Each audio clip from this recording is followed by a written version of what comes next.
بسم اللہ الرحمن الرحیم۔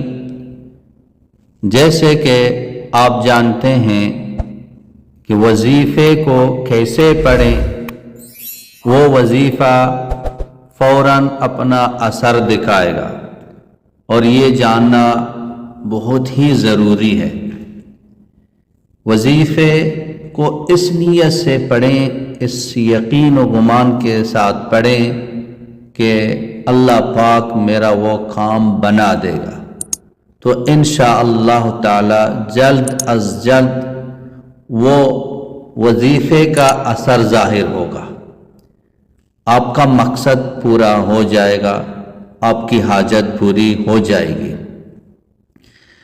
وظیفے کو پڑھتے رہیں۔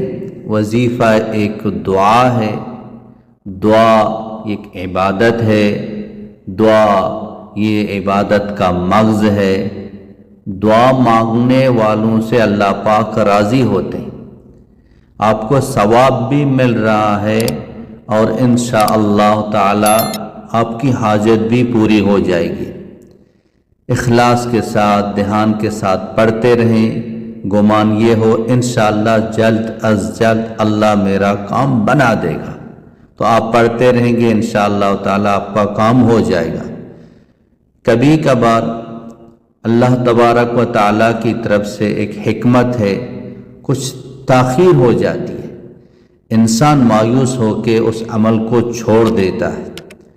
لیکن سیدنا یونس علیہ السلام نے آیت کریمہ ایک مرتبہ نہیں پڑھا تھا کہ ایک مرتبہ پڑھ کے وہ مچھلی کے پیٹ سے نکل گیا، نہیں۔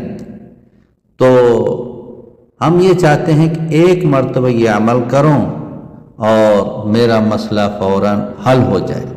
بے شک اس میں کوئی شک نہیں ہے، اللہ قادر ہے، پڑھتے ہی اللہ تمہارا کام بنا دے، کہ اللہ پاک بہتر جانتے ہیں کہ اس بندے کا یہ کام میں کب پورا کر دوں، کس وقت اس کے لیے بہتری ہے، تو اللہ پاک اس کو پورا فرماتے ہیں۔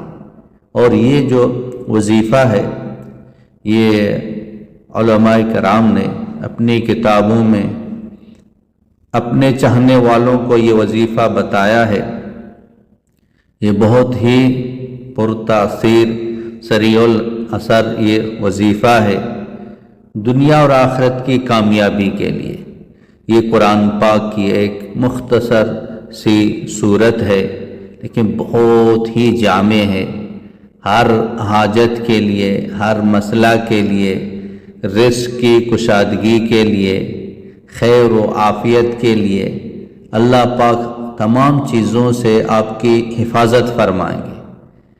اللہ تبارک و تعالی آپ کی تمام حاجتوں کو غیب سے پوری فرمائیں گے۔ آپ اس وظیفے کو اپنی زندگی کا معمول بنائیں، انشاءاللہ تعالی دنیا کے اندر آپ کسی کے محتاج نہیں ہوں گے، نہ ڈاکٹروں کے، نہ دوائیوں کے، نہ کسی انسان کے۔ اللہ پاک غیب سے آپ کی مدد فرمائیں گے۔ اس کو اپنی زندگی کا معمول بنا دیں۔ وہ وظیفہ یہ ہے، شروع میں 3 مرتبہ درود ابراہیمی پڑھ لیں، اور 21 مرتبہ یا 41 مرتبہ سورہ کوثر، یعنی انا اعطیناک الکوثر فصل لربک وانحر ان شانئک هو الابتر۔ اولاد کے لیے پڑھیں، رزق کے لیے پڑھیں، رشتے کے لیے پڑھیں، کسی بیماری کے لیے پڑھیں، نیک بننے کے لیے پڑھیں، محبت پیدا کرنے کے لیے پڑھیں۔ سبحان اللہ، آپ تصور نہیں کر سکتے ہیں کہ آپ کا یہ کام اتنا جنا اتنی جلدی میں یہ کام آپ کا ہو گیا۔ آخر میں پھر 3 مرتبہ درود شریف پڑھ لیں، اس کو دھیان کے ساتھ، یکسوئی کے ساتھ پڑھیں، اپنا جو مقصد ہے، اپنی جو حاجت ہے، اس کو دل میں، اس کو اپنے دھیان میں رکھتے ہوئے یہ وظیفہ پڑھیں۔ دن میں کسی وقت بھی پڑھیں، کسی نماز کے بعد پڑھیں، صبح شام پڑھیں، انشاءاللہ تعالی اللہ پاک فضل فرمائیں گے۔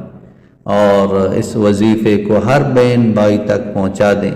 کام بنانے والے اللہ پاک ہیں، اللہ کام بناتے ہیں، اعمال کے ذریعے سے بناتے ہیں۔ یہ اعمال ہیں، اس میں اجر بھی ہے، ثواب بھی ہے، اور آخرت بھی بنتی ہے، دنیا بھی بنتی ہے۔ تو اعمال کے ذریعے سے اپنے مسائل کو حل فرمائیں۔ مسائل کو حل فرمانے والے اللہ ہیں، اور اللہ اعمال کے ذریعے سے مسائل حل فرماتے ہیں۔ وآخر دعوانا ان الحمد للہ رب العالمین۔